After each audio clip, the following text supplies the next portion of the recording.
16 ዓመት ሆኖ ጻፈ ሄኖክን አጥርተሃል።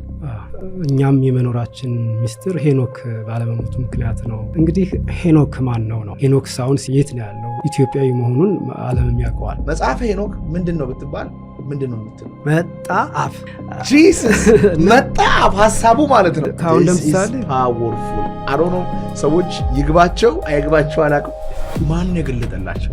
ሄኖክ ሲወለድ በያሮድ ዘመን መላእክት የእግዚአብሔር መላእክት ወደ ምድር ወርደው ነው። ያን 900 ምናምን የሚባለውን የተርላ ዘመን የሚኖርበት ጊዜ ነው እየተገለጠ ይመጣል። ትውልድ ምን ላይ ነው ያለው? ምሁራን ተሰብስበው ይሄ በዩኔስኮ ሁሉ ቅርስነት ሊመዘገብ ይገባል ብሎ የተደመደመ ነው። ኖህ ሲያለቅስ ሲያዝን ወደ ሄኖክ ነበር የሚጠይቀው እና ወዴት ሄደ ነው? ኤዶም ገነት ውስጥ ነው ያለው።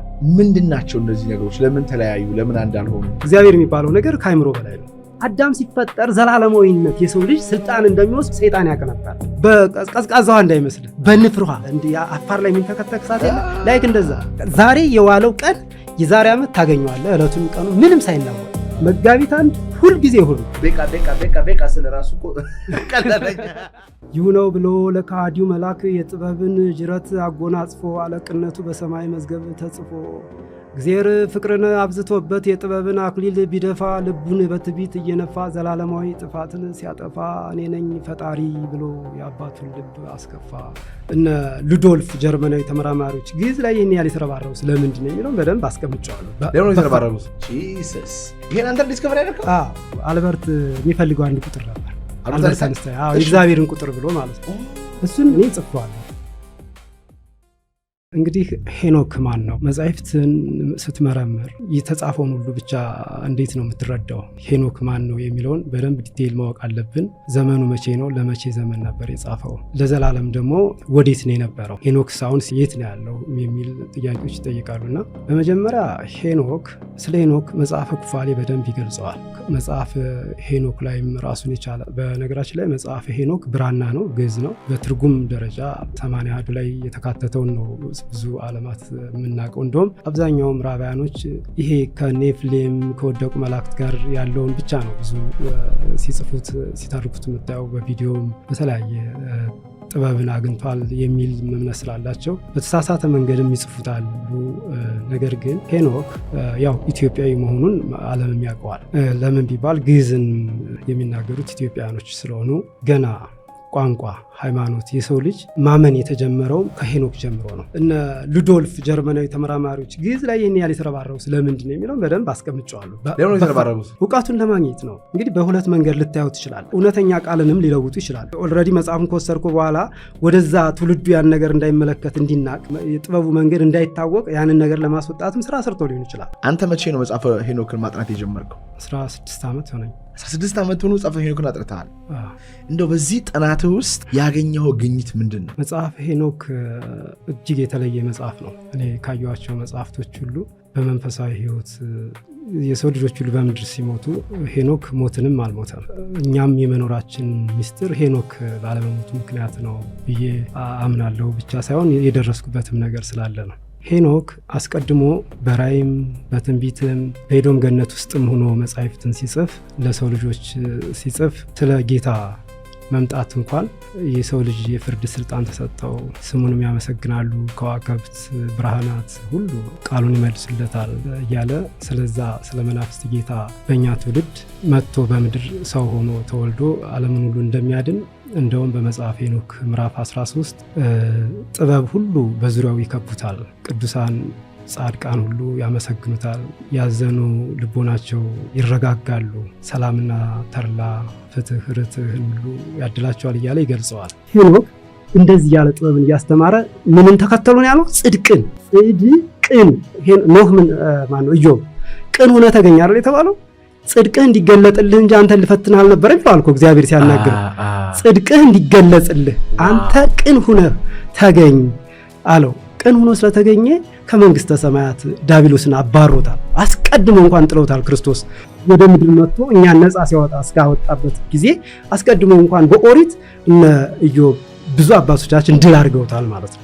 ለትውልድ ሁሉ ጥበብን እያስተማሩ ድል የምናደርግበትን ኃያሉን መጽሐፍ የያዘው መጽሐፈ ሄኖክ ነው ማለት ነው። መጽሐፈ ሄኖክ ብዙ ሺህ ዘመን እስካሁን ድረስ አልሞተም፣ ዘላለም ይጽፋል። እስከ ምጽአት ነው። በኤዶም ገነት በምድርም እንደዚህ ያለ ያስቀምጥልናል ማለት ነው።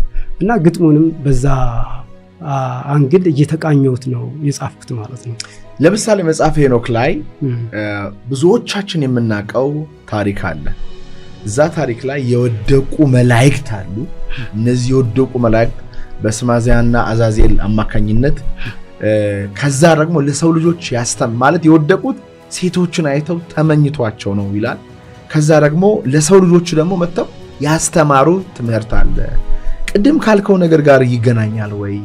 አሁን ለምሳሌ ጠብ ወደ ጠብ አረጉት እነሱ ናቸው እንደዚህ ያረጉት ወይ? ኦፍ ኮርስ ትክክል ነህ። እነዚህ አርማሮስ፣ ሳምሳ፣ ፒኤል፣ ጣሙኤል፣ አናኒል፣ አኪሜል ምናምን የሚባሉ ናዛዜል እነዚህ በዛ ዘመን ቁመታቸው 3,000 ክንድ የሚደርሱ ራአት ወይም ኔፍሊምስ ተወለዱ ይላል። ኔፍሊም ከነሱ ነው የተወለዱት። ከመላእክቶቹ ሰዎች ጋር ሲዳቀሉ የተከለከለ ነገር ነበር። የተከለከለው እንግዲህ እነ ሄኖክንና እኛ አሁን ልንተርፍ የቻልነው ይህ ትውልድ ሰው የመሆኑ ሚስጥር እነ ሄኖክ ያንን ጥበብ ከቅዱሳን መላእክት ጋር በተማሩት ትምህርት መሰረት ነው አግኝተኝ ከሆነ። ከዛ ውጭ ወጡስ ደግሞ ጠፍተዋል። ስርዓቱን ጥለው አሁን ዓለም ላይ ሳይንስ ዲኤንኤ ምናምን እያሉ እንደሚመራመሩት ውስጥ ሄደው መመለስ አቅቷቸው ጠፍተው ይቀሩ። ምን ማለት ነው? እባክህ ግልጽ አድርግልኝ። ስርዓት አለ። የሰው ባህሪ የሰው ልጅ ዳራ ጓደኛ ነው ያለው የተፈቀደልህ። ሴት ነው የምታገባው ማለት ነው። ፍቅረኛ ነው በቃ 3፣ 4፣ 5 ሴት ያዝ፣ ግን ወደ ሰው ነው የምትሄደው እንጂ ከሰው ውጪ ወደ ሌላ አካላት ነውር ነው፣ ክልክል ነው። አሁን ለምሳሌ የሰው ልጅ ወደ ከብቶች አይሄድም ማለት ነው። ወደ እንስሳ ወደ ሌላ ስፔሺስ አይሄድም። ህጉ የተፈቀደለት በምን ዙሪያ ነው? በሴትና በወንድ ሰው በሆኑ መካከል ወንድና ሴት ነው ግንኙነት እንዲያደርጉ የተፈቀደላቸው፣ እንዲኖርም የተፈቀደላቸው። በእነሱ ላይ ጣልቃ ገቡ ነው እነዛ መላእክት ማለት ነው። መላእክት የነበሩት መላእክት ናቸው ማለት አንችልም። ጻድቃን የነበሩ የበቁ ነበሩ የሚለው እኔ በተረዳሁት አንግል ነው ማለት። መጽሐፈ ሄኖክ ሳጥናኤል ነበረ በፊት ከመውደቁ ይሄ ሁሉ እኛ ሳንፈጠር አልነበረ ሳጥናኤል ከእግዚአብሔር ጋር ጸብ ሊኖር ያሳተው ያን እሱ ኪሩብ ነበር ይላል እኮ የእግዚአብሔር ኪሩብ ነበረ። ያን ዕንቁ የለበሰ ሰው እንትን መልአክ ነበረ። ታበ ወደ ግራም ወደ ቀኝ የሚያየው ነገር ከሱ የበለጠ የሚያምር የለም። ግጥም ላይ እኮ በመለኮት ሞልቶት ይላል። ሜቢ ታነባዋለ በኋላ ጊዜ በቃ እሺ ዞር ሲል ምንም የለ በቃ እኔ ነኝ የፈጠርኳቸው አለ ታበየ ማለት ነው። እነ ገብርኤል ከዛ መጡ አሉ ባለንበት ጸንተን እንቆያሉ። እንግዲህ አፈጣጠራቸው የመላእክት አፈጣጠር ከእሳትና ከንፋስ አይደል የሚለው በመጽሐፍ ፋሊኮ መላእክት በመጀመሪያው ሱባኤ ተፈጥረዋል ብሎ ይገልጽልናል። ማንበብ ይችላሉ አድማጮቻችን። መላእክትን መቼ ነው የተፈጠሩት? ምን አይነት መላእክቶች? በእውቀቱ ላይ የተሾሙ፣ በባህር ላይ የተሾሙ፣ በጥልቁ ላይ የተሾሙ፣ በጨለማ ላይ፣ በሰማይ በብርሃናት ላይ የተሾሙ ምናምን እያለ መላእክት ሁሉ ተፈጥረው ነበረ። እሱም ተፈጥሮ እንዲያገለግል ተፈጥሮ ሲያበቃ በአዳም ምክንያት ይላል ለአዳም አልሰግድም በማለት እኮ ነው የሚለው። ገና አስቀድሞ አዳም ሳይፈጠር አልሰግድም ብሎ ነበር፣ አምጿል። ነግሯቸው ነበር እንደፈጠረው እግዚአብሔር ከፈጠረው እንግዲህ መጽሐፈ መቃብያን ሳልስ የሚለው ነው የምንየው። እሺ ለአዳም አልሰግድም በማለት የተነሳ ወደ ትቢያና አዋርዶኛልና እግዚአብሔር ይላል። ከከበረ ከፍታዬ አውርዶ ጥሎኛልና አንድም ሐሳቡን ጥሎታል ማለት ነው። አዋርዶታል ጣለው ማለት በቃ ለሰው እንዲገዛ አደረገ። በእግዚአብሔር ኃይል ነው የወደቀው እንጂ በእኛ ኃይል አልነበር። ለምን እሱ ከአመድና ከትቢያ ተፈጥሮ እንዴት ከሱ እኩል ታደርገኛለህ? እኔ ከእንቁ አይደለም ወይ የተፈጠርኩት አለ። ኋላ እነ ሚካኤል እነ ገብርኤል እና እልፍ አላፍ መላእክት ቆሙ ይላል። አንዳንድ መጽሐፍት የፈጠረን እስክናገኝ ድረስ ጸንተን እንቁም ብለውም ተዋክተውታል እንጂ። አዎ ተከራክረዋል፣ ተዋክተዋል። መላእክቶች እልፍ እኛ ገና ሳንመጣ መላእክት ውጊያ ነበር። ይሄ ምድርና ሰማይስ ገና አልጸናም ነበር። አሁን ደብረ ታቦር ሲባል አሁን ደብረ ታቦር ማለት ሰማይና ምድር የጸናበት ይላል። አሁን ሲከበር በዓላትን ስታይ ደብረ ታቦር ሰማይና ምድር ይጸና። እንደውም ደብረ ታቦር አይደለም የሚባለው ድብረ ታቦር ነው የሚባለው። ድብረ ታቦር የሚለው ቃልና ደብረ ታቦር አንድ አይደለም። ድብረ ታቦር ኃይል አለው። ድብረ ታቦር የሚያስፈራ ዲበ ማለት አሁን ዲበ ኩሉ ሲልህ የግዕዝ ቃል ነውና ዲበ ሲልህ ውስጥ ላይ ሙልት የሚያደርግ ነገር ነውና እነዛ መላእክቶች አብረውት አመኑትና ሰገዱለት ይላል። ለማን? ለሳጥናኤል ግማሾች ናቸው ሩብ ናቸው ብዙ ናቸው ቁጥር የላቸውም ግን የተወሰኑት ነው የሚለው የተወሰኑት ሰገዱለት የተወሰኑት ተጠራጠሩት ይልና እነዚህ ሰይጣን የጣላቸው ያሳታቸው ወደ ምድር ወደቁ ቅዱሳን መላእክት ሰውን እግዚአብሔር ሰውን ሊፈጥር ወደ ምድር ላካ ሰውን በሳጥናኤል ምክንያት አዳም ተፈጠረ ሊያመሰግን እኛ ሰው የሆንበት የእግዚአብሔር ምስጋና ሰማያዊ ምስጋናና ምድራዊ ምስጋና እኩሉ ነው የሚመሰገን ዘንድ ሰውን ከምድር አፈር እግዚአብሔር ፈጠረው ከምድር አፈር ወሰደ ሙቀት ከሳት ሙቀትን ከአፈር ስጋን ከውሃ ከነፋስ አርጎ አዳምን በአራቱ ባህሪያት ስጋ ባህሪያተ ነፍስ ፈጠረ ያኔ አዳም ሲፈጠር ዘላለማዊነት የሰው ልጅ ስልጣን እንደሚወስድ ሰይጣን ያቀናታል ያኔ መላእክቱም እሱም ሲወርድ እነዛ ቅዱሳን መላእክቶች ደግሞ ሄኖክን ያስተምሩት ነበር ቅዱስ መጻሕፍትን እየተማሩ ነበር እና ሲወድቅ እነሱ ሰገዱለትና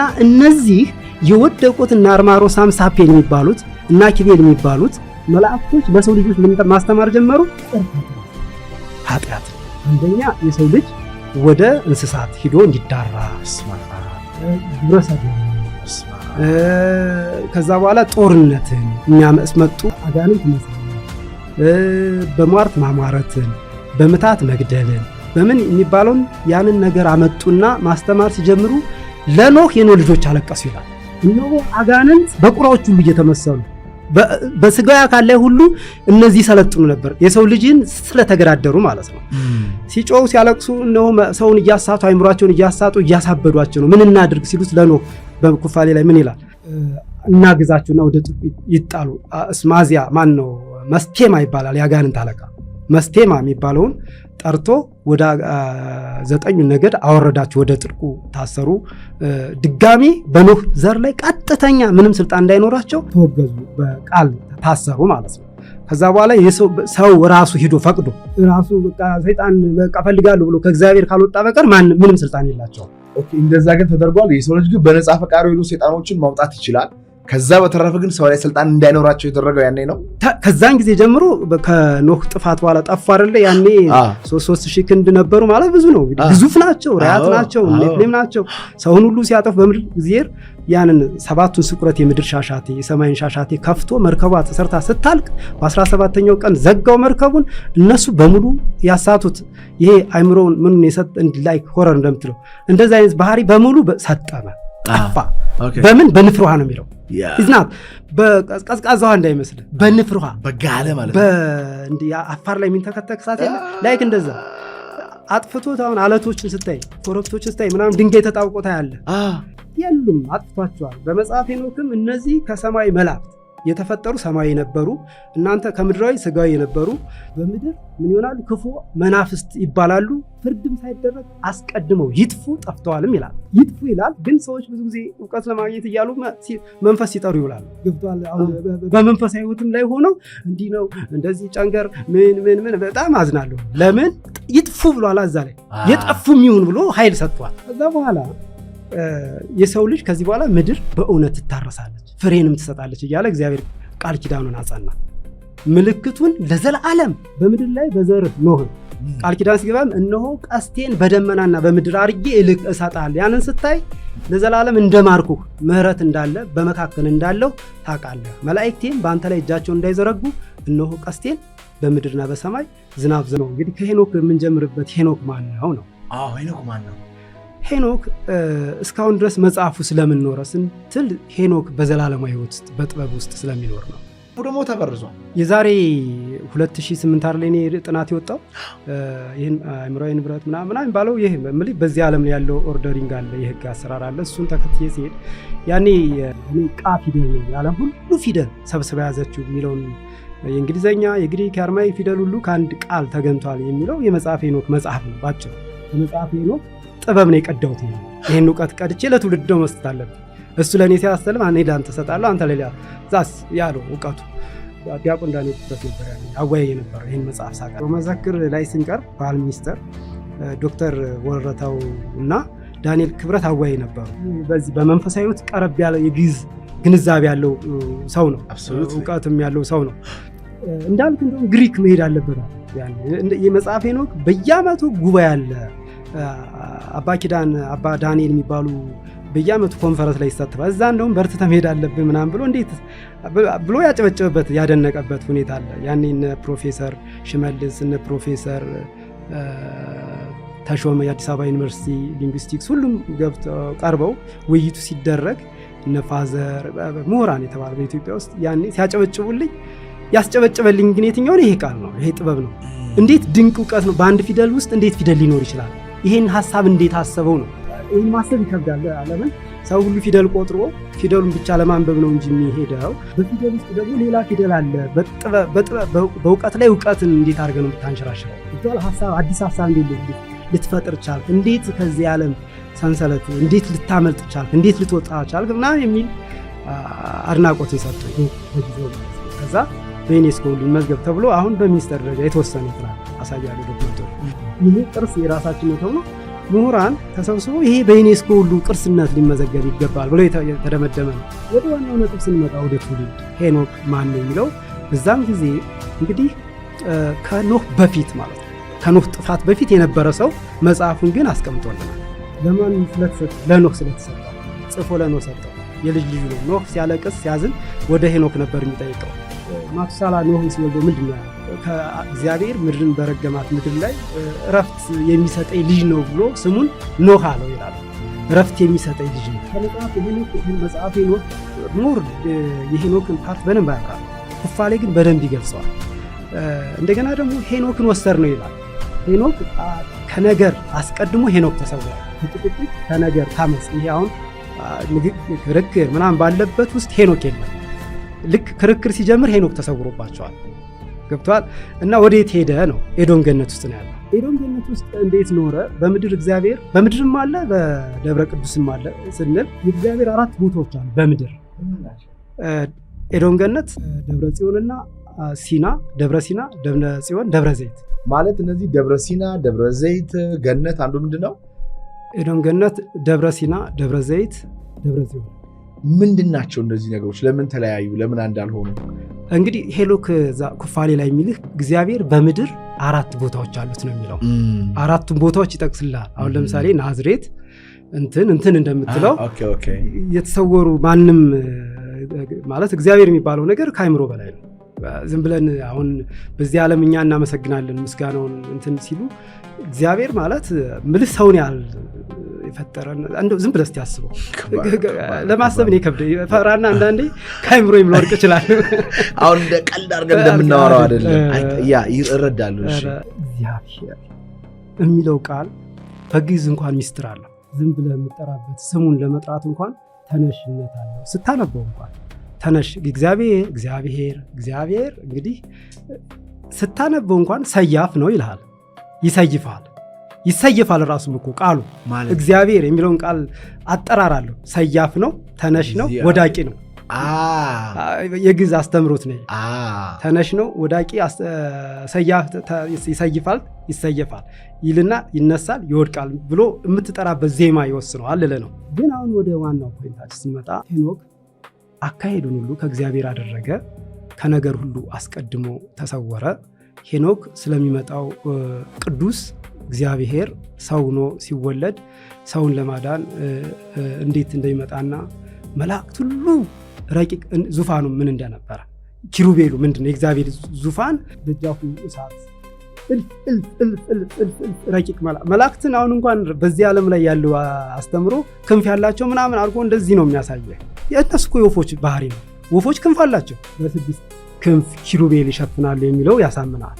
ለምን አንተ አታየውማ? በ6 ክንፍ በፍጥረት የመጣልህን ሁሉ መንፈስ የእግዚአብሔርን መስለው የሚመጡ ሐሳቦች አሉ። እግዚአብሔር ነን ብለውም እንደ እግዚአብሔርም ሄኖክ እኔ አንድ ያየሁት ዛፍ ነበር፣ ስሙን አላውቀውም። የጥንት ዛፍ ነው። የሆነ ቆብ የደፋ መነኩሴ የሚመስል ሰው ከነመጽሐፉ እንዲህ ብሎ ግንዱን አየሁት። ዛፍም እንደ ሰው እንዲህ ምናምን ብለህ ልገምት ትችላለህ። በግንድ ውስጥ ብዙ ታምር አለ። ግንድ ማለት ግንድ ዘር ማለት ነው። ግዕዝ ግንድ ነው። ቋንቋ ግንድ ነው። የመጀመሪያ ግንድ ዘር ይልሃል። ግንድ ነኝ ማለት ህይወት ቅርንጫፍ ይኖርሃል። ግንድ ነው እውነት ነው ማለት ነው። እና የጽድቅን ነገር በጽድቅ ነበር ሲጽፍ የነበረው። ለምን ጽድቅ ቀለሙም ቅጠል ነው፣ ከጽድቅ ነው የወሰደው። ሲጽፍም ደግሞ የጽድቅን ነገር ሲጽፍ ነበረ። እጽዋቶች ላይ ግንዶች፣ እነዛ ዛፎች የሚሰጡት ፍሬ ልዩ ነው እያንዳንዱ። አሁን የጽድቅ ጸሐፊ ሆኖ ሲቀጥል ያ ጽድቅ ዛፍ ምንድን ነው? ኖህን ያተረፈው ዛፍ ነው፣ እንጨት ነው። መርከቡ እንጨት ነው። ሙሴ ቀይ ባህርን ከፍሎት የተሻገረበት ብረት አይደለም፣ እንጨት ነው። ማንና ሰጠም ያንን አሁን ኒውክሌር ይሄ አረር የሚለኮሱትን አፈር ድሜ ያበላው የሙሴ በትር በእምነት ነው። እግዚአብሔር ሲልከው ኃይሌን በእንጨት በበትሩ ላይ አስቀምጬልሃለሁ ሲለው እኮ ይነሳል እኮ እግዚአብሔር ኃይል።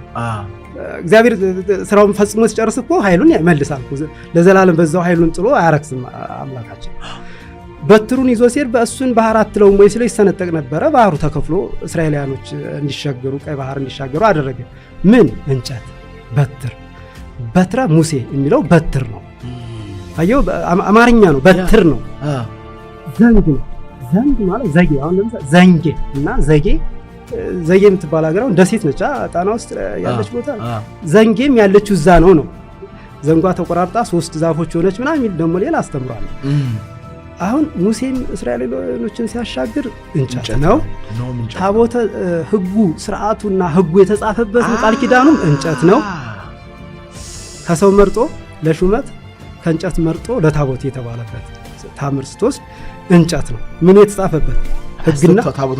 ሕግና ስርዓታቱ የተጻፈበት 3 ስንድንበት የነበረው ቃሉን እያነበቡት ነው። በሚስጥር እየታጠነ ምን እየተባለ ምን ያህል ለቃሉ እንኳን አይደለም እግዚአብሔር የተናገራት ቃል ምን ያህል ንጹህ ባህሪ ንጹህ በጣም ከአይምሮ በላይ የመጠቀ እውነታ እንዳለ እዛ ጋር ትረዳለህ። ሌላው ክርስቶስ የተሰቀለው የት ላይ? እንጨት ላይ። ያ እንጨት መስቀል ግማደ መስቀላችን ሆኖ እንጨት የነፍሳችን ነው መስቀል የነፍሳችን ቤዛ ነው የተባለው። እንጨቱ ብረት አልነበረ። ችንካሮቹ ናቸው ሳዶር አላዶር እየተባሉ የሚጸለዩት ህማማቶቹ ልቅሶቹ እነዛ ድንግል ማርያም ያዘነችበት እና ያ እንጨት ቤዛችን ሆኖ ክርስቶስ ደም የፈሰሰበት ህይወቱን ያልሳለፈበት ሆኖ እናምነዋለን። ያ ምንድነው? እንጨት ነው እያገኘን። ስለዚህ እነዚህ እንጨቶች የጽድቅ ጸሐፊ ሆኖ ሄኖክ ሲያስተምራቸው የነበሩት እንጨቶች ናቸው። ለምሳሌ በመጽሐፍ ሄኖክ ገበሬ እርሻ የሚለው ብቻ ቃል ስትወስደው ቅኔ ነው። እርሻ ማለት አንድም ያንን ክፉ በደል ያም ክፉ ዘመን እርሹ ነው እንድትረሳው ነው። እርሻ ኦኬ፣ አንቺ እርሹ ማለት ነው። አሁን ለምሳሌ ቃላቶች በክፉ ቃላት የሚጠሩ ቃላቶች እንዴት ቅኔ እንደሆኑ ሄኖክ ይገልጽልሃል። ሄኖክ እንዴት ነው የምተረጉመው ሲልህ ጸበኝነት፣ ጠብን ውሰድ። ዓለም ላይ የተዘራው ጠብ ሰይጣን ክፋት አድርጎታል፣ በሐሳብ ደረጃ አስቀምጦታል። ጠብ ግን ዝናብ ጠብ አይደል የሚለው? በምን ቋንቋ ተተረጉሟል? የምትሰማውን ድምፅ ስትሰማው ጠብ አይደል የሚሰማህ? እስቲ ሄራ ጠባል ጠብ የሚለው ድምፅ ራሱ ስትሰማው አንተ ስትናገረውና ስትሰማው ምንድነው ልዩነቱ? ዋው ምን ነው ልዩነቱ? ጠብ ነው ጠብ ነው የሚለው ያው ጠብ ሲል ጠብ አለ ነው የምትለው። ሌሚ ሰምተዋል። ምንድነው የሰማው ግን? ዝናት ድሮፕ ጠብ ነው ያለው። ጠብ ጠብ አለ ብሎ ጠብ ጠብ ጠብ ጠብ ሲል ትሰማው። ድምፁን ራሱ ዝም ብለህ ስማው። ቋንቋውም ጠብ ነው የሚለው። ኢቨን ጠብ ጠብ ጠብ ጠብ ሲል ራሱ ሊትራሊ ራሱን ነው የሚነግርህ ቃሉን አንተ የምትጠራውን ማለት ነው። ሉክ አንጎዳጎደው ኳኳኳኳ ይላል መብረቅ ሰነጠቀው ሲል መብረቅ የሚለው ድብልቅ አለ ሲለው የሆነ ድምፁ ራሱ አንተ የምትለው ያንን ነው የሚሰጠው። ለምሳሌ ውሃ አንቦጫጭ እንቡጫረቃል ራሱ። ከዛ መጣፍ ምንድነው? መጻፍ መጣፍ አፌ ላይ መጣ ማለት ነው። መጣ አፍ ጂሰስ መጣ አፍ ሐሳቡ ማለት ነው። መጣ አፌ ላይ መጣ። መግደል አልነበረም፣ መሳሪያ አልነበረም፣ ዝሙት አልነበረም፣ ኃጢአት አልነበረም። የሰው ልብ ውስጥ የነበረው የእግዚአብሔር መንፈስ ነበረ። ሰይጣን እነዚህ ነገሮችን እግዚአብሔር ለመልካም የፈጠራቸውን ነገሮች ወደ ራሱ 10 ደግሞ 1 እና 0 ምንድናቸው አሉ? ኮር ናቸው አሉ። ባይነሪ ነምበርስ ነው ግን እንደምራቸው 1 እና 0 1 ነው። ከ1 እስከ 4 ያለው ቁጥር ተደምሮ 10 ሰጥቷል። 10 ከሰጠ በኋላ ሲደምሩ አንዱ ነው።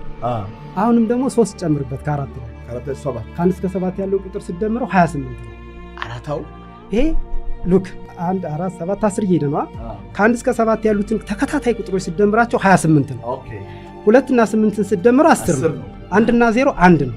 ዋው ከ1 እስከ 10 ያለውን ተከታታይ ቁጥር ስትደምሩ 55 ነው። እሺ 5 እና 5 10 ነው። 10 ነው። 1 እና 0 1 ነው። ጂሰስ ይሄን አንተ ዲስከቨር ያደረከው?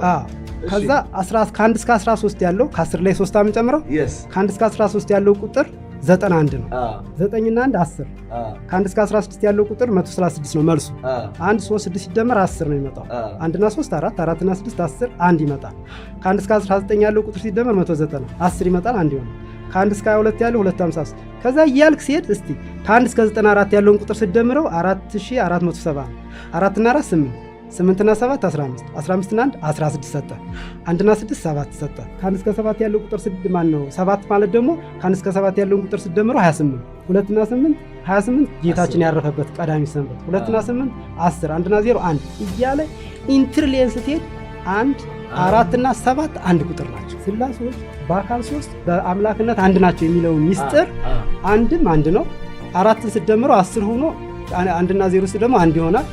7ን 7 ዕለታት ታገኛለህ። ከ1 እስከ 7 ያለውን ቁጥር ስትደምረው 28 ይሆናል። 27 ስቅለቱን ይሰጥና 2 እና 8 10 ይሆንና 1 ይሆናል። አንድም አንድ ናት፣ 4ም አንድ ናት፣ 7 አንድ ናት። በቁጥር ዓለም ውስጥ እነዚህ ቁጥሮች 3 ሲጨመር ኢንትሪሊየን ፓስሌንቴ ድምሩን ስታመጣው አንድ ቁጥር ነው።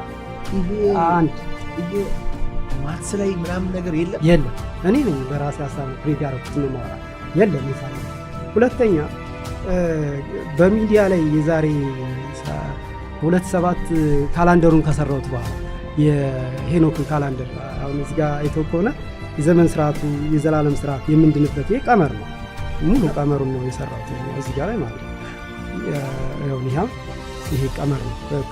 እንዴት ወሮቹ እንዴት እንደማይለዋወጡ አስቀምጬላችኋለሁ። አሁን ካላንደር ውጪ ነው እዚህ ነው በቃ ይሄ ከምንኖረው አራው ዛሬ የዋለው ቀን የዛሬ ዓመት ታገኘዋለህ። ዕለቱን ቀኑ ምንም ሳይናወጥ ዓመቶቹ ሙሉ ቀኑ ዛሬ ስንት ነው በሄኖክ ካላንደር? አሁን ለምሳሌ ዛሬ ማን ነው? ዛሬ ዕለቱ 1 ነው። የካቲት መጋቢት 1 ምን ዕለት ነው? ማክሰኞ መጋቢት 1 ይኸውልህ ጥር ኦኬ 3ኛ 4ኛ 5ኛ 9 7 ነው መጋቢት። ዛሬ ማን ነው ቀኑ? ዛሬ ማክሰኞ 21 ማክሰኞ። ዛሬ ማን ነው? መጋቢት አይደለ? መጋቢት 1 ነው አይደለ? መጋቢት 1 ሁል ጊዜ እሁድ ነው የሚሆነው። ለምን? መጋቢት 1 እሁድን እንዲሰጥ አድርጌ ነው የሰራው ሄኖክ በሚለው በሱ ቀመር መሰረት። መጋቢት 29 ቀን ሁል ጊዜ እሁድ ነው ትንሳኤውን ማለት ነው። ለማግኘት ብትፈልጋው ለምሳሌ የመድኃኒታችን ትንሳኤው 29 ነው። በ29ኛውን ለማክበር ከፈለግ መጋቢት 29 ቀን ሁል ጊዜ እሁድ እንዲሆን ነው የሰራው ቴን ካልኩሌሽን ካላንደሩ ማለት ነው። ይሄ ከአቮካዶ ላይ ያለው ከፍሬው ላይ ያለው ዛፍ እንዴት እንደሆነ በሚስጥር ያለው። ከዛ በኋላ 29 ለምን ሆነ ስትል ክርስቶስ በ9 ሰዓት ላይ ተፈጸመ ሲል ያ ሁሉ መከራ ሲወርድበት በ29 ቁጥር 9ን ስታበዛው 9 ቁጥር ነው የሚሰጠው። ለምሳሌ 9ን በምንም አይነት ቁጥር ብታባዛው የሚሰጥን መልስ ስደምረው መልሱ 9 ነው። ስደማምራቸው ማለት ነው 9 ጊዜ 2 18 ነው። 1 እና 8 9 9 ጊዜ 91 9 ጊዜ 9 80 8 እና 9 ነው የሚመጣ ዘን 29 ቁጥር ያንን የተፈጸመ ያለበትን ቁጥር ሲያበዛው 9ን ታገኘዋለህ። ተፈጸመ ያለበትን በ29 ስታበዛው በ18 ስታበዛው የስቅለቱን ቀን 27ን 36 9 ያልክ ስታበዛው ያንን ድምር ስታመጣው 9ን ይሰጣል። ትንሳኤውም ልክ ነው። በዚህኛው ያንን ሳይንስ መጽሐፍን ብራናን አለ እየዘረፍ ለምርምር የሚያደርጉት እሱን ፋይንዲንግ ሁሉ ያየውበትን መንገድ ነው እየነገርኩ ያለው ሲምፕሊ በምሳሌ ነገር ስትወስደው። ስለዚህ ያልከው ነገር ባክነዋል። በእውነቱ ነው የምነግርህ። ሳይንስም ባክኗል። የባከኑት ብክነት ይህም ብክነት ነው። ይሄ አሁን ይህን ቀመር አመጣው ኢዝናት ይሄ እውቀት እንዳልሆነ አውቄዋለሁ። ለምን ያልኩ እንደሆነ እውነታ ነው። የማያልቅ ነው። ኢንፊኒቲ በቃ የማያልቅ ቁጥር እውነታውን ከነገርካቸው ለነሱ ለማሳፈር እንጂ ከዚህ የሚበልጠው ቃል የምትባለው ደግሞ አንዷ ቃል ደግሞ ቁጥርን ደግሞ በዲጂት ይዘዋለች። አስራ ይዛላለች። የዓለም ፊደል ይዞታል። የሚያባክንን ነገር አስሮ ሰብስቦ የሚያዘው ሁሉን አንድ አድርጎ የሚለው ቤቃ በሚለው ርዕስ ነው ያዘጋጀሁት። እግዚአብሔር በጌትነቱ በኖረ ጊዜ ለቅዱሳን በገለጠው በኃያሉ ስውር ስሙ ቤቃ ነገርን ሁሉ በጊዜው ውብ አድርጎ ፈጥሮ ሲያበቃ በተለይ ሳጥናኤልን ሲፈጥር የመለኮት ግርማን አጥልቆ ከንጋት ኮከብ አልቆ ድምቀቱን እንደ ብርሃናት ፈንጥቆ የነዲድ እሳት አፍለቅልቆ ፀሐይ ቢመስል አብረቅልቆ ይህ ነው ብሎ ለካሃዲው መልአክ የጥበብን ጅረት አጎናጽፎ አለቅነቱ በሰማይ መዝገብ ተጽፎ እግዚአብሔር ፍቅርን አብዝቶበት የጥበብን አክሊል ቢደፋ ልቡን በትዕቢት እየነፋ ዘላለማዊ ጥፋትን ሲያጠፋ እኔ ነኝ ፈጣሪ ብሎ የአባቱን ልብ አስከፋ። ለኃጢአቱም የሲኦል በር ተከፍታ በዲን መቀመቅ ወደ ጥልቁ የገሃነም ስፍራ ተዳፋ። ለልዑል መለኮት ምስጋና ሳይገባ ፍጥረት በፈጣሪው ዙፋን ሲነሳ ለእኛም ተረፈ የእሷ በሳ ምድር ተበክላ በመላእክት ኃጢአት የተነሳ መሃበ አልቦ ሀበቦ ኢትዮጵያ ዘታበጽ ደዊሃ ሀበ እግዚአብሔር በእንተ ኩሉ ዓለም ወለዓለም አንበሳ መዋይ ዘእምነገደ ይሁዳ ስለወለ ዳዊት ካህኑ ለዓለም በስመ እግዝእትነ ወእምነ ወመቅደስነ ድንግል ማርያም ወላዲት አምላክ እንተይቲ ሀገሪትነ ኢትዮጵያ ወንግሥተ ነገሥት ወነገሥታት ዘኢትዮጵያ። ሔዋን በዘፍጥረት በለስ ቅጠል አምሯት ጣፋጭ ገሃነም መሪር ገነት መስሏት በባብ ተመስሎ ጋድሬል አስቷት ቃል ኪዳን ተሽሮ በሰው ላይ ተፈርዶ የፈጣሪ ቁጣ እርግማኑ ወርዶ ምድርም ሐዘን ተርፏት ስቃዩ በስቶባት አዳም የሞተውን መሸከም አቅቷት የጥፋት ነጎድጓድ ማዕበል ወርዶባት የኪነ ጥበቡን የፈጣሪን ሥራ ሰውን ሰው ሲገለው ሲወጋው በካራ መኖር እየጠላው ልቤም እየፈራ እንደ ወራጅ ውሃ የሰው ልጅ ረክሶ ገላውን ሲገፈፍ ጭንቅላቱ ፈርሶ ደሙ እየፈሰሰ ሰው በሰው አልቅሶ ምድርም አፏን ከፍታ በሰው ደም ተሟሽታ የኃጢአት ደሞዝ ሞትን አሳይታ እጄን በእጄ ቆርጣ እምባዬን አፍስሳ ቃይል የገደለው የአቤል ደምን ቀምሳ ጉሙ እየዳመነ ሆዱ እየቋጠረ ሰውም እያደረ ተንኮል እያሴረ ክፋታችን በስቶ ዕድሜያችን አጠረ። ሥጋ ለባሽ ሆኜ ካልቀረ መሞቴ ገላዬ ፈራርሶ ቢደቅም አጥንቴ አፈር እንዳይበላህ ጸዳሉ ሕይወቴ ነፍሴን አጽድቃችሁ ዕድሜ ባጠረ ስሞት አልቅሳችሁ ሞቴ ካላማረ ለፈሰሰው ደሜ ምን ነው ተፎከረ። ምድርን ግዛ ብሎ ሞገስ ያወረሰኝ ዓለምን ሲያሳየኝ ፈተና ከሰጠኝ ወዳጄ ስቀበር አፈር አታልብሰኝ ወዳጄ ስቀበር አፈር አታልብሰኝ። 200 መላእክት የጥበብን ጸጋ ተላብሰው አሳችሁ ይቆን ወደ ምድር ሲያወርዳቸው መሪውስ ማዚያ ሥጋ ለብሶ የልዑል መለኮት ቃል ኪዳንን አፈራርሶ በአስቤል ክፉ ምክር በሰው ሴት ገላ ሰውነታቸው ረክሶ አርዲስ በተባለ በኤርሞን ተራራ ስር የጥፋት በደል ተደግሶ ለአርማሮስ ሳምሳፔል ለጣሙኤል አናንኤል 50 አለቃ 100 አለቃ ለወታደር በኮከብ የሥልጣን እርከን ተጀምሮ አሚዛራክ ጋኔል ስቦ አዛዜል የሾተል ጥሩር ሰይፍ ስሎ በጦርነት የግፍ በደልን ለሰው ልጆች አስተምሮ ሔዋንን ያሳታት ጋድሬል ላመንዝራ ሴቶች ዓይንን ተኳኩሎ የቅንድም መሸለል የጌጣጌጥ አምባር የጽንስ ሽል ማስወረድን ግብረ ሰዶብን አስፈጽሞ ጭንገላልቦ መታጨትን ወንድ ሴት ሆኖ እንስሳት ሆኖ መዳራትን ረማን ይሆን ወደ ምድር ተልኮ በልዑል ትእዛዝ የጸና የመርገም ጽዋን ያልጠጣ ረማን ይሆን አፈር ሲለብስ አፈር ሆኖ ያልቦነነ በጨለማ ተጉዞ መንገድ ስቶ ያልባከነ ኮኛ ማነን የምድር ትቢያ እንክርዳዶች አሚኬላ ሾህ በቅለን የአቤልን ዘር ነቅለን የሴትን ዘር ፈሽተን ምድርን የምናርማት ተሰልፈን ኮኛ ሰዎች ምንድነን ንገሩኝ እንጂ ማነን? እኛ ተንሸራታች ተልባ ሆነን ያልተሰፈርነው ሞልተን ተማሙተን የተለየን ጥበብ የጎደለን የሐር ትል የበለጠን የፀሐይና ጨረቃ የብርሃን ጥገኞች ጨለማነን። ተንሸራታች ተልባ ሁነን ያልተሰፈርነው ሞልተን ተማሙተን የተለየን እኛ ሰዎች እናንተንን።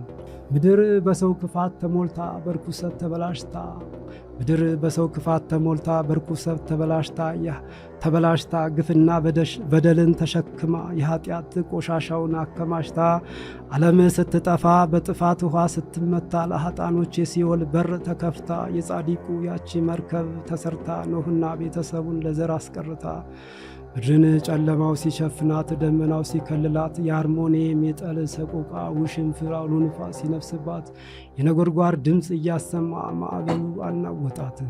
ምድር ስትሞላ በውቅያኖስ ተጥለቅልቃ 40 መዓልት 40 ሌሊት ፀሐይ ምድርን ተደብቃ ዓለምን አያሳየኝ ብላ በሀፍረት ተሸፍና ስትጨልም ተሰቅቃ ሙቀት የሌላት ሙሉ ጨረቃ ብርሃኗን ተሰርቃ ድብዝዝ ብላ ጠፋች ማጭድ መስላ ስታበቃ። በምድር ንውፅ ውስጣ የፍጥረትን እልቂት ባይኔ ተመልክቼ ኖህ ብቻ ሲቀር በባህር ሁኜ መተንፈሻ ስንጥብ አስጥቼ ለዓለም አፈር ገላይን አሳልፌ ሰጥቼ አንበሳ ማይ ዘእምነገደ ይሁዳ ስሮ ለዳዊት ካህኑ ላለ በስመ እግዝእትነ ወእምነ ወመቅደስነ ድንግል ማርያም ወላዲት አምላክ እንተ ይእቲ ሀገሪትነ ኢትዮጵያ ወንግሥተ ንግሥት ወነገሥታት ዘኢትዮጵያ አጽናሃኒ ዋጽናሃኒ በክንፈ ረድኤት ሰውረኒ። ምድር ሆይ መሞት ከፋን፣ ትቢያ ሁነን መልክሽ ጠፋን። ለሬሳዎቻችን ምንጣፍ ሁነሽ በላይሽ ተመላለስን፣ እሾህ ወጋን። ባንቺ ቆስለን ፍቅርን ጠላን፣ መኖር ፈርተን ሐዘን በላን። በእግዚአብሔር ፍቃድ ካንቺ ወጣን፣ ተመልሰን አብረን ተኛን። ፍሬሽን በላን፣ አንቺም ስጋችንን በላሽ። ከምንጭሽም ውሃ ጠጣን፣ አንቺም ከደማችን ምንጭን ጠጣሽ። ከሚያበሩ አይኖቻችን ትሉ ወጣ፣ ያማረ መልካችንን ጠላሽ። እንግዲህስ ምንድር በቃሽ፣ ስንቱን ወቅተሽ ዓለም ሰፋሽ። ይችስ ምንድር ምን ዓለም ናት አስተውለን ካላየናት፣ ተፈጥረን ከበደልናት በእንግድነት ባልኖርንባት። ሳይንስ በአርኪኦሎጂ ከከርሰ ምድር አገኘን ያሉት ሆሞ ኢሬክት ሰውን ካውሬ አዋህደው ዝንጀሮ ብለው ዓለምን የሚዋሹት ሕዝብን ከፈጣሪ ለያዩት አይደለም ሰው ዝግመተ ለውጥ በተገኘው አጽም ቅሬት። የዓለም ሳይንቲስት የጨለማ ልዑል ጠቢብ ነን ያሉት ፈላስፋ ድብቅ የጥበብን ምስጢር የያዘ የሄኖክ መጽሐፍ ካለም ተሰውሮ ከምድረገጽ እንዲጠፋ ሕዝብን የሚሰፍኩት በይፋ። ገሃዱ ዓለም ሳይረዳ የሰው መጽሐፍ አንብቦ በሽምደዳ ሳይመረቅ ጥቁር ቆብ እየደፋ ሚስጥሩ ሳይገባው ነው ለምርምር የሚለፋ ምሁር ነኝ እያለ ደብዛው የሚጠፋ። ስር መማስ እንጂ የግሪካውያን የእውቀት ፍልስፍና አሜሪካ የሳተርንን ጥበብ ተንተርሳ የዓለም ቁንጮ ከተባለች ገናና በ666 ሰይጣናዊ ሉሲፈር በርኩስ መንፈስ ተክና ዓለም በባርነት ቀንበር ከወደቀች በጨለማ ተሸፍና ኢትዮጵያኖች ግን አደራ ነፍስ ለመሸጥ እንዳንቀና። የሰናውርን ባቢሎን ግንብ ብትመስል ዓለም በጥበብ ታንጻ ዕድሜያችን እያጠረ ከንቱ ሆኖ ለሚቀረው የምድራችን ስነ ሕንፃ የሚበረው ንስር ዱካ በሰማይ የመርከብን ዱካ በባህር ላይ ጥልቅ የሆነውን ከህልሜ በላይ የአምላክን ጥበብ ያለምን ፀሐይ ዓይኔ አለቀሰ ደፍሯት እንዳይ። የእግዚአብሔር መንበር ላይ ናወጥ የግርማዊነቱ ገናና ከአጽናፍ እስከ አጽናፍ ፍጥረትን በቃል ሲያጸና እኔስ ከአይምሮዬ በላይ ሆነ ሁለመናዬ እንደ ሰም ቀለጠ። ሰውነቴ ራደ ነፍሴ ተርበትብታ ስጋዬ ተጋለጠ። እኔ ዳገትን ባየው ጊዜ የምፈራ ተንገዳግጄ ሳልነሳ አድጦ ከሳት የሚጥለኝ በዛው እንቅልፍ አሸልቦ የሚወስደኝ ንፋስ ሲነፍስ የሚገልበኝ ገላይን ገፎ ብርድ ልብስ የሚያለብሰኝ ያደን ወጥመድ ያጠመደኝ በግዞት አስሮ የገነዘኝ የሬት ወለላ ግቶ ያስጎነጨኝ ምላሴን ነው የመረረኝ። ከሃዲው መልአክ ዲያብሎስ ኧረ ያንተ ግፍስ መቼም ማያበቃ ዶጋ መዲሁን ያንተ መተት የሟርት ዕቃ የእግዚአብሔር ሕዝቦች አንሰግድም ላንተ በፈረቃ ትሆን እንጂ በቃ ያፈሰስከው ደም ይብቃ ምድርን ለቀውጣ በእግዚአብሔር ስም ሴቃ ንገሩት ለዳቢሎስ የምታምኑት እንዳሪዮስ ሞቴን አልሞታትም ሞቼም አልከሰስ እንደ ብርሌ የጠራ የባህር ብርጭቆ በመሰለ ያሰጴር ድንጋይ ምድር ቢኖር እስከ ሰማይ ለሕይወት የተረፈ ረድኤት ሲሳይ ጉራማይሌ ክብር ቀስተ ደመና በንብ መንጋጋ ያጠገብሽኝ የማር ወለላ የውብ ዞማ ነጸብራቃዊ ጸዳል የሆንሽው የጻድቃን ሰረገላ የአበባ ጉንጉን ከላይ ዘንባባ ወይኔና ክርማ የደማለላ ከብርሃን ጽብ የውርጫ ሶኒያ ድዲያ ሰምጴር የአልማዝ ተራራ ሁለተኛው ሰምጴር ሶስተኛው ኬልቄዶን በአራተኛው መረግድ የሚንቀለቀል የፀሐይ መጋዝ በሰማይ የብረት ሰደድ አገር ቢቃጠል እንጨቱ ጭሶ ቢከስል አመድ 12ኛው መሰረትሽ እንደ አሜቴስጢኖስ የከበረ ብርሃንሽ አራቱም የምድር ማዕዘንሽ የጎግና ማጎግ አሕዛብ ዘንዶን ተከትለው ከቶ የማይደፍሩሽ አንቺ ኢየሩሳሌም የበጉናት ሙሽራዬ አምባ ላይ ፈረስ ያለሽው የጽዮን ምድር ማማዬ ምድር መከራዬ የሕይወት አበባዬ እግዚአብሔር ድንኳን ልበልሽ መከታዬ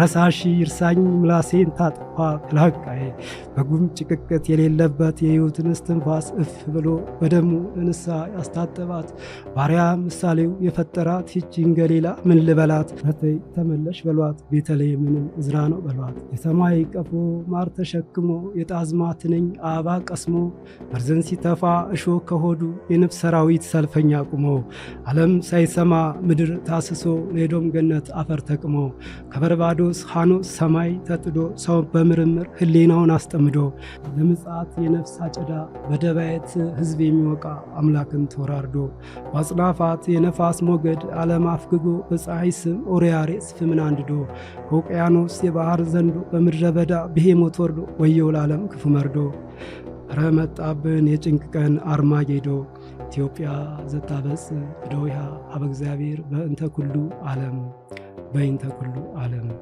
እግዚአብሔር ያክብርልኝ።